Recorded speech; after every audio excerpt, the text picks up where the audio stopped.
नमस्कार, स्वागत है आपका। आप देख रहे हैं प्राइम टीवी। आइए एक नजर डालते हैं देश और दुनिया की तमाम बड़ी खबरों पर। अयोध्या के आईजी डॉक्टर संजीव गुप्ता ने अमेठी के पुलिस लाइन का वार्षिक निरीक्षण किया। इस दौरान उन्हें गार्ड ऑफ ऑनर देकर सम्मानित किया गया। आईजी ने आवासीय परिसर, बैरक कार्यालय, शास्त्रागार, मालखाना, मेस और कार्यालय के अभिलेखों का जायजा लिया। साथ ही इसके कर्मचारियों को पुलिस लाइन में अच्छी सुविधा देने के लिए निर्देश दिए। इसके बाद अधिकारियों और कर्मचारियों से शास्त्रों की साफ सफाई, खोलने, बांधने और क्राइम सीन का रिहर्सल कराया गया। एमपी के सीएम कमलनाथ आगर मालवा जिले में जय किसान ऋण माफी और किसान सम्मेलन में सम्मिलित हुए, जहां उन्होंने जिले वासियों को करोड़ों रुपए की सौगात दी। इस दौरान लोगों को संबोधित करते हुए उन्होंने अपनी सरकार की उपलब्धियों को गिनाया। वहीं दूसरी ओर पीएम मोदी पर जमकर हमला भी बोला। वहीं सीएम जब नवीन कलेक्ट्रेट कार्यालय का लोकार्पण करने जा रहे थे, उसी समय भाजपा सांसद महेंद्र सिंह सोलंकी ने कार्यकर्ताओं के साथ सीएम को काले झंडे दिखाए, जिसके बाद पुलिस ने सांसद को गिरफ्तार कर लिया।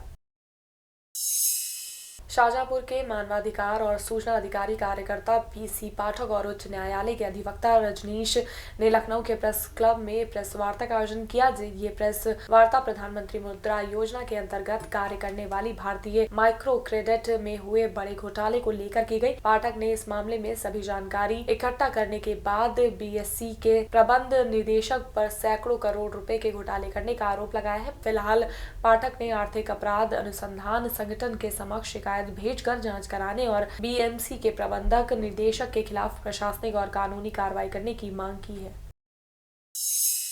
फर्रुखाबाद में कचहरी में प्रदर्शन कर रहे अधिवक्ताओं ने सीएम योगी और केंद्र सरकार के खिलाफ जमकर नारेबाजी की। इस दौरान प्रदर्शन करते हुए अधिवक्ताओं ने दिल्ली के सीएम अरविंद केजरीवाल के काम की तारीफ की और केंद्र सरकार को निकम्मी सरकार बताया। उन्होंने कहा कि दिल्ली सरकार वकीलों के लिए काफी कुछ कर रही है, लेकिन प्रदेश में अधिवक्ताओं का शोषण हो रहा है। आक्रोशित वकीलों ने ये भी कहा कि उनका जो बार काउंसिल में रजिस्ट्रेशन है, उसे भी रद्द कर दिया गया। झांसी में सिपरी बाजार के पास बने अधूरे निर्माणाधीन ओवरब्रिज का डीएम ने निरीक्षण किया। निरीक्षण के दौरान डीएम ने ब्रिज को पूरा करने में आ रही समस्याओं के बारे में जानकारी ली। मौके पर मौजूद अधिकारियों ने डीएम को बताया कि ब्रिज का निर्माण पूरा हो चुका है, लेकिन रेलवे की ओर से होने वाले काम अभी भी अधूरे पड़े हैं। वहीं जानकारी लेने के बाद डीएम ने ब्रिज के निर्माण कार्य को 1 जून तक पूरा करने के लिए कहा है। रेलवे की जो काम है, 2 गड्डर्स ना लगने की वजह से ब्रिज ऑपरेशनल नहीं हो पा रहा है। ब्रिज ऑपरेशनल होने के लिए ये उनकी जो डिज़ाइन है, डिज़ाइन में अनियमितता को देखते हुए आईआईटी हैदराबाद को डिज़ाइन रेफ़र किया गया था। जैसे डिज़ाइन फाइनलाइज होकर आएगा 15 दिन में, इस काम को वो त्वरित लागू कर देगा। कोशिश ये है कि बारिश शुरू होने से पहले ही इस काम को ख़त्म करके ये लोकार्पण करना है। राष्ट्रीय सड़क सुरक्षा के तहत प्रदेश भर में पुलिसकर्मियों की ओर से वाहनों पर रिफ्लेक्टर लगवाने का काम हो रहा है। ताजा मामला संभल का है, जहां पुल से क्रॉस कर रही गाड़ियों पर स्थानीय दरोगा की मिलीभगत से रिफ्लेक्टर लगाने का काम हो रहा है। आरोप है कि दरोगा ने रिफ्लेक्टर न लगवाने पर कुछ गाड़ी चालकों से अभद्रता की। वहीं इस मामले की जानकारी जैसे ही एसपी को मिली तो उन्होंने दरोगा को फोन पर जमकर हड़काया। एसपी द्वारा दरोगा को फटकार लगाने वाला ऑडियो सोशल मीडिया पर खूब वायरल हो रहा है। महोबा की कुलपहाड़ तहसील में कांग्रेसी कार्यकर्ताओं ने नुक्कड़ सभा का आयोजन किया, जिसमें उन्होंने किसानों की समस्याओं को लेकर आवाज उठाई। कांग्रेस द्वारा चलाए जा रहे इस वृहद आंदोलन को मजबूती देने के लिए पार्टी के प्रदेश अध्यक्ष ने इस नुक्कड़ सभा में शिरकत की।